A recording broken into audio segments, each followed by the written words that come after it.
Saya ke Mas Guntur. Mas Guntur, Presiden Prabowo Subianto menerima tawaran Amerika Serikat menjadikan Bandara Kertajati jadi bengkel MRO pesawat Hercules se-Asia. Tapi justru di publik yang muncul, jadi pangkalan katanya. Menurut Anda kenapa isu ini bisa keluar begitu, bisa muncul persepsi publik demikian? Mungkin yang paling pertama justru itu bukti ya bahwa mungkin belum terlalu transparan bagaimana pemerintah menjelaskan kebijakan-kebijakan pertahanannya. Karena kalau kita pakai perspektif misalnya kebutuhan Indonesia mendapatkan kemampuan MRO-nya, memperkuat industri pertahanan dalam hal ini misalnya GMF Aero gitu, ini tentu sangat baik gitu, kita menumbuhkan industri pertahanan dalam negeri. Tapi kemudian kalau kita pakai konteks lebih besar lagi, sebelumnya ada permintaan overflight blanket access gitu, dan sedang berlangsung sebuah operasi militer di Timur Tengah, tidak sulit membayangkan bahwa sepertinya nggak seperti freelance gitu. Ada hal yang lebih besar lah. Karena ini pun sebenarnya kan disampaikan Pak Menhan secara mengejutkan di sebuah RDP yang sangat jarang dibuka untuk publik. Biasanya RDP antara Kemhan dengan Komisi 1, sepengalaman saya di era Pak Syafri, seringnya tertutup gitu. Dan ini begitu dijadikan terbuka, dia mengagetkan banyak orang gitu. Lagi-lagi sepertinya nature-nya selama ini tertutup, tiba-tiba dibicarakan di publik, menimbulkan kejutan lah di publik. Permasalahan keduanya adalah memang seakan-akan ini seperti kita menjadi trusted partner dari Amerika dalam hal MRO. Ini harus dipisahkan misalnya dari ini bukanlah base baru Amerika selayaknya Diego Garcia, selayaknya Guam atau selayaknya Darwin. Tapi tidak mungkin kita bisa juga memisahkan konteks bahwa di Timur Tengah pun banyak negara bilang kami bukan part of this conflict, tapi tetap mendapatkan serangan dari Iran. Kita boleh bilang kita menolak menjadi terlibat dalam satu perseteruan, kita menolak lebih dekat ke dalam satu satu pole gitu. Tapi perspektifnya yang kemudian perlu kita pertimbangkan. Apakah jadi bisa negara membuat lain posisi Indonesia jadi tidak netral begitu di mata, khususnya mungkin di mata Tiongkok ya? Lagi-lagi kalau misalnya kita kembali ke pernyataan Pak Yusril lah. Pak Yusril kan sangat sebenarnya spesifik, dia bilang soal mineral yang menjadi alasan kita bisa diinvasi. Energi. Betul. Kalau kita pakai itu aja, kita baru minggu lalu ya Pak Prabowo mengumumkan badan baru ekspor mineral kita. Nggak nyampe berapa hari kemudian Pak Erlangga bilang ada satu negara yang dikecualikan, Amerika Serikat. Ya. Di saat bersamaan beberapa minggu lalu, mungkin sebulan lalu ya, ada surat dari Chinese business, Chinese Chambers, mengkritik kebijakan Pak Prabowo di sektor energi. Buat saya ini sinyal-sinyal sebenarnya gitu. Di sektor energi kita memberikan semacam exemption buat Amerika. Kalau mau ditarik lagi mundur bahkan di ART deal, bulan Februari itu ada perpanjangan kontrak Freeport kalau nggak salah.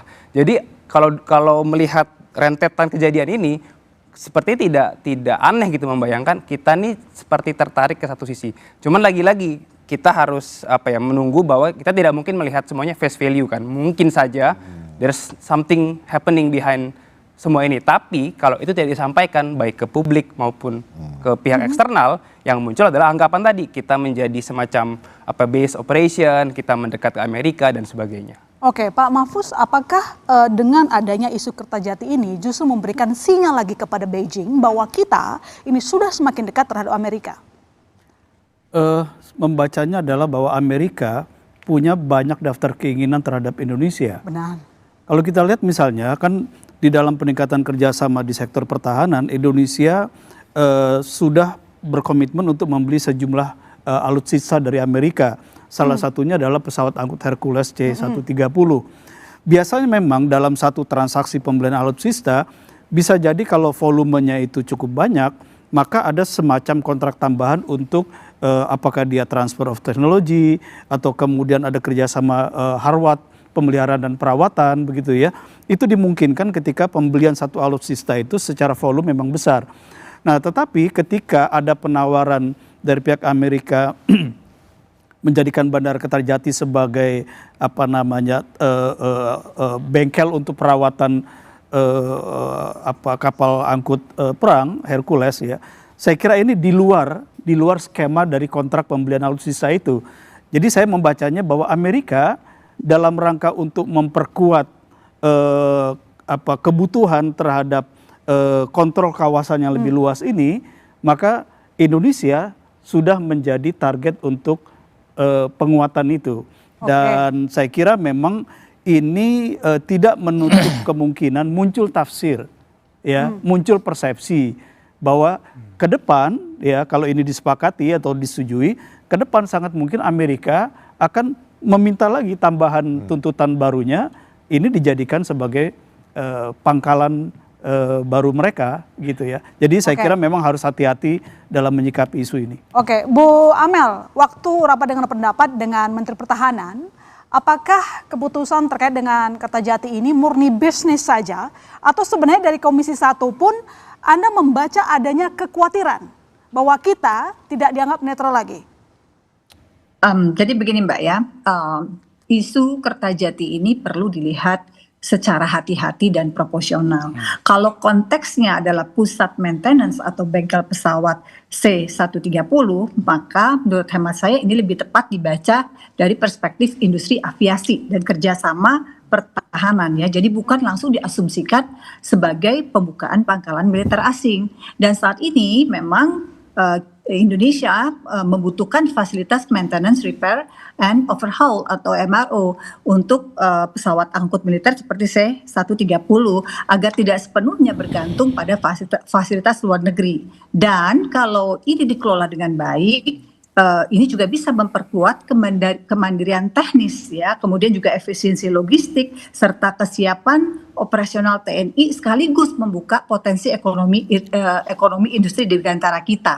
Nah, kami pada saat itu melihatnya pada perspektif itu ya. Namun demikian, kami memahami kekhawatiran publik ya dan terhadap isu yang sangat sensitif ini begitu ya.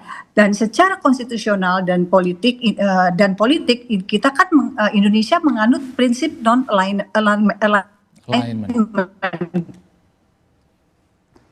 ya, dan sangat berhati-hati kehadiran kekuatan militer asing permanen otomatis berarti adanya keberadaan pangkalan militer asing. Tetapi pemerintah tetap perlu transparan ya, dan DPR dalam hal ini perlu juga menjalankan fungsi pengawasan agar setiap kerjasama pertahanan ini tetap berada dalam koridor kedaulatan dan kepentingan nasional. Bu Amel, tapi ini kan merupakan pesawat militer ya, lalu kemudian bengkel MRO pesawat Hercules se-Asia lagi begitu. Apakah Anda tidak melihat bahwa ini bisa dibaca oleh Beijing, kita ini sudah tidak netral lagi, kita sudah terlalu dekat dengan Amerika?